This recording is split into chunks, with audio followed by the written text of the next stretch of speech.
بسم اللہ الرحمن الرحیم۔ السلام علیکم، میں ہوں ڈاکٹر نذیر صدیقی اور آپ دیکھ رہے ہیں میرا یوٹیوب چینل۔ ناظرین کرام، کل ISI کے ہیڈ کوارٹر میں ایک اہم ترین اجلاس ہوا ہے جس میں پرائم منسٹر آف پاکستان، ہمارے آرمی چیف، ہمارے ڈیفنس منسٹر، انفارمیشن منسٹر اور فوج کی دیگر اعلیٰ قیادت بھی موجود تھی۔ اصل میں ہو یہ رہا ہے کہ امریکہ افغانستان کو چھوڑ کر جا رہا ہے اور پھر تیزی کے ساتھ طالبان ان علاقوں پر بھی قبضہ کر رہے ہیں جو پہلے افغان حکومت کے پاس تھے، اور اطلاعات یہ آ رہی ہیں کہ وہ بہت ہی تیزی کے ساتھ کابل کے قریب پہنچ رہے ہیں۔ اس دوران ایک تاثر بنایا جا رہا ہے کہ امریکہ افغانستان تو چھوڑ رہا ہے لیکن وہ افغانستان کی ہمسائیگی میں موجود ممالک کے اندر فضائی اڈے یا ایئر بیسز لینے میں دلچسپی رکھتا ہے تاکہ وہاں بیٹھ کر افغانستان میں طالبان پر نگاہ رکھ سکے یا القاعدہ یا داعش کو دیکھ سکے، اور اگر ضرورت پڑے تو پھر ڈرونز کے ذریعے اپنے جو اہداف ہیں ان کو بھی نشانہ بنا سکے۔ اس حوالے سے کچھ افغان میڈیا باتیں کر رہا ہے کہ کروم ایجنسی میں یا پارا چنار کے اندر امریکہ کے مختلف جہاز آ رہے اور جا رہے ہیں اور وہاں امریکہ اپنی ایئر بیسز بنا رہا ہے۔ اور پھر دوسری بات یہ ہے کہ ڈان نے خبر شائع کی ہے، اخبار پاکستان کا ایک اخبار ہے، کہ پینٹاگون کے ذرائع وہ یہ بتا رہے ہیں کہ پاکستان اپنی زمینی اور ہوائی جو سہولتیں ہیں وہ پاکستان کو فراہم کر رہا ہے۔ اسی طرح کچھ اور بھی فارن میڈیا آؤٹلیٹس ہیں جو یہ تاثر دے رہے ہیں کہ پاکستان کے اندر امریکہ فضائی اڈے بنا رہا ہے تاکہ وہ ماضی کی طرح ان سہولتوں سے فائدہ اٹھا کر طالبان پر نگاہ رکھ سکے یا چین پر نگاہ رکھ سکے، اور ضرورت پڑے تو پھر کہیں آپریشن بھی کر سکے۔ لیکن ظاہر ہے یہ پاکستان کے لیے کوئی خوشگوار صورتحال نہیں ہے، کیونکہ پاکستان پچھلے 15-20 سال کے دوران دوسروں کی جنگ میں الجھ کر اپنا بہت سارا نقصان کر چکا ہے۔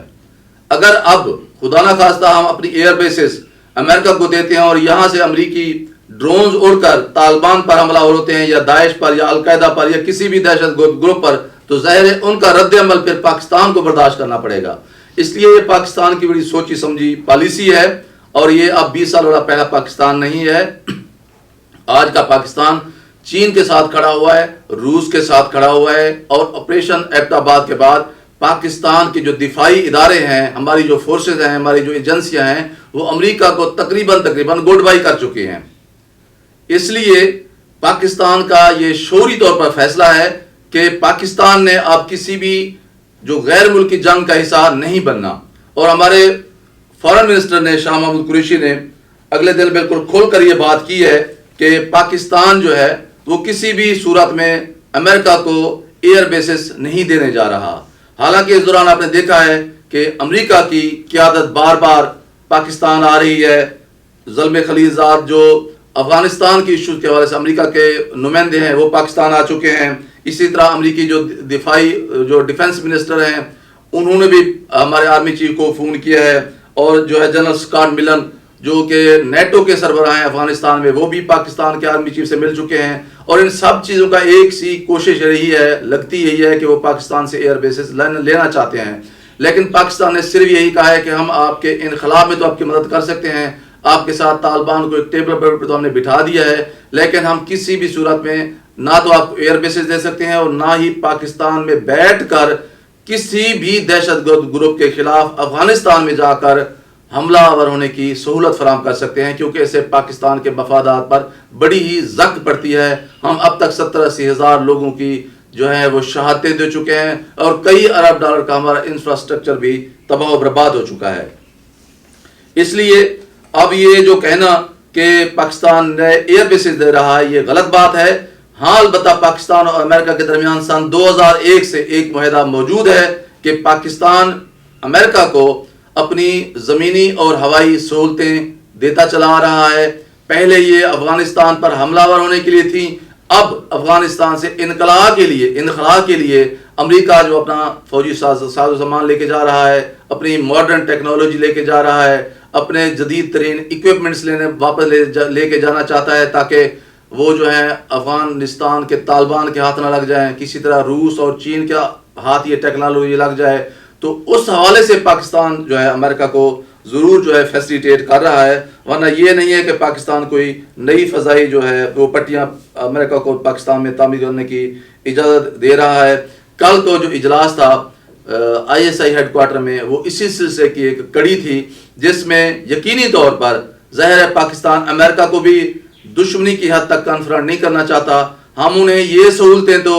دے رہے ہیں کہ وہ یہاں سے انخلاء کے لیے پاکستان کے زمینی اور فضائی ہوائی جو راستے وہ اختیار کریں، استعمال کریں، لیکن کسی بھی صورت میں پاکستان نے یہ واضح کر دیا ہے کہ وہ نہ تو فوجی اڈے دے رہا ہے، نہ یہاں ڈرون اور طیارے رکھنے کے لیے امریکہ کو کسی قسم کی سہولتیں فراہم کر رہا ہے۔ اس لیے پوری پاکستانی قوم کو اور دنیا کو یہ سمجھ جانا چاہیے کہ پاکستان اس حوالے سے بالکل کلیئر ہے اور اس کے دماغ میں کہیں بھی کوئی ابہام نہیں ہے، چاہے ہماری سویلین گورنمنٹ ہو، چاہے ہماری ملٹری قیادت ہو، انہوں نے طے کر لیا ہے کہ پاکستان نے اب امریکہ کی کسی جنگ کا حصہ نہیں بننا۔ ناظرین کرام، آپ سے گزارش ہے کہ میرے YouTube channel doctor Nazir Siddiqui کو سبسکرائب فرمائیں، اس ویڈیو کو زیادہ شیئر کریں، میرے YouTube channel doctor Nazir Siddiqui کو سبسکرائب فرمائیں اور گھنٹی کے بٹن کو ضرور دبا دیا کریں تاکہ میرے تمام ویڈیوز آپ دوستوں کی خدمت میں پہنچ سکیں اور میرے اور آپ کے درمیان یہ جو محبت کا رشتہ وہ قائم رہے۔ ناظرین کرام، اگلے ویلاگ تک اجازت، السلام علیکم۔